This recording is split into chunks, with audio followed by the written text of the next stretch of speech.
All right, take two for me because I did not have my board turned on, and when I tried to turn it on, it messed up my recording. So here we are, another minute. I did say earlier today when I posted minute 15 that I was going to try to put out a couple of minutes today. So my goal is to do this one and hopefully a couple of more today.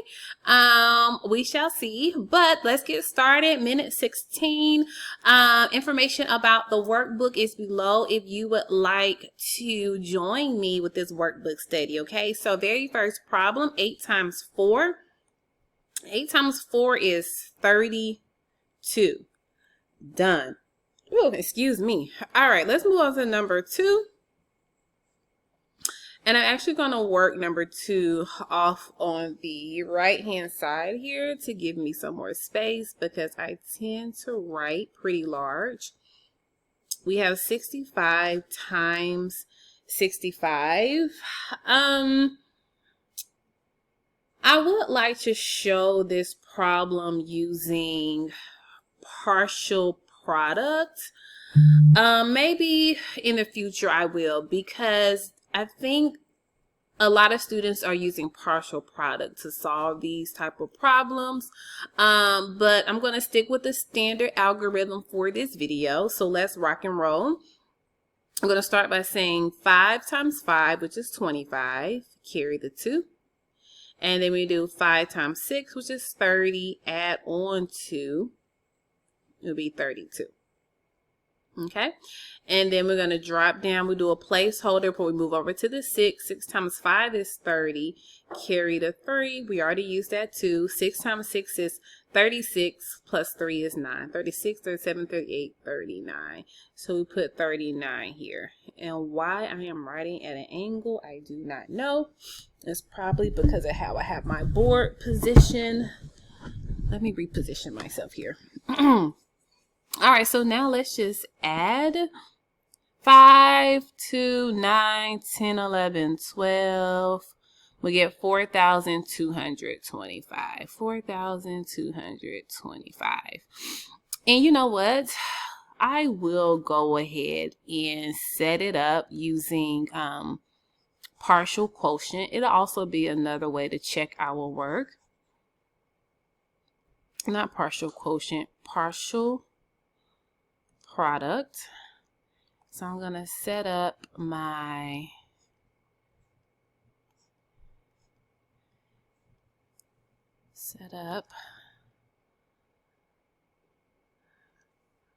problem here. I am breaking down 65 times 65. I'm breaking it down by its place value, and then I just go through and multiply.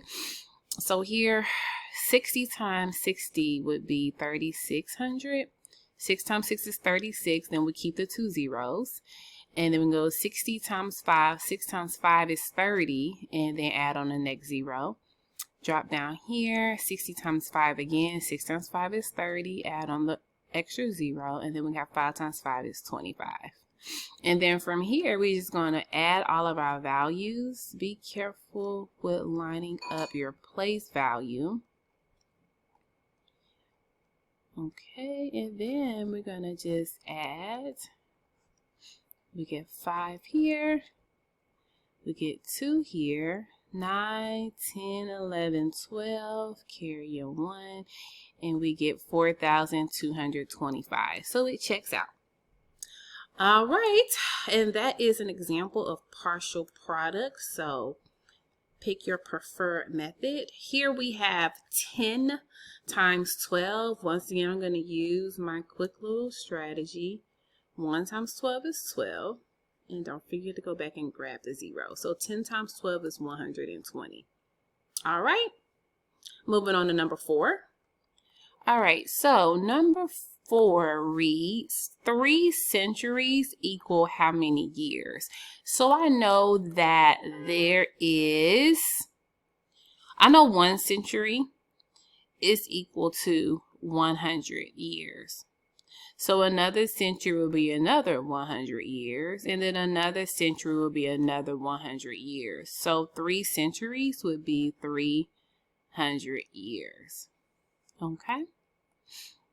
So for that one, it's just simply understanding that a century is 100 years. So 5 squared is equal to, let's write this out, 5 squared, which we know means 5.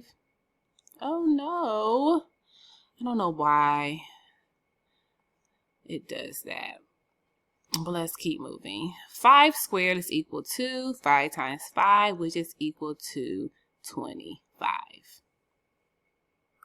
All right, and we did a reset. Here we go. So the answer to 5 squared was 25, because 5 times 5 is 25. Let's keep moving. Number 6 here.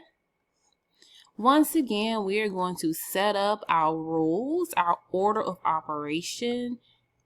P for parentheses, E for exponents, M and D for multiplication and division, A and S for addition and subtraction, PEMDAS. So we do what's in parentheses first, and we do have a 4 times 2, so that becomes 7 plus 8. And then we don't have any exponents, we don't have any multiplication or division, so the last thing we need to do is just add. 7 plus 8 is 15. Okay? Next problem here, we have 45 divided by 3. And I will go ahead and work this out. How many groups of 3 can you pull out of 4? You can pull out one group of 3 without going over, right? Leaving you with 4 minus 1 is 3. Bring down your 5. How many groups of 3 can you pull out of 15 without going over? You can pull out exactly 5 groups of 3. 5 times 3 is 15, which tells me that 45 split into 3 groups, or 45 divided by 3, is 15. All right. And you also could do partial quotients with that as well, and maybe I will model that at some point.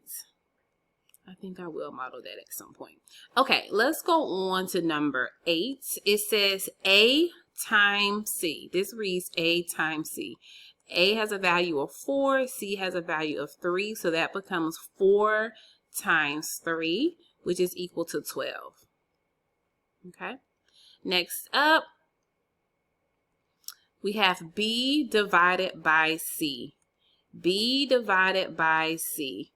B has a value of 9. C has a value of 3. So that becomes 9 divided by 3, or 9 split into 3 groups would be 3. How do I know? Because 3 times 3 is 9. All right.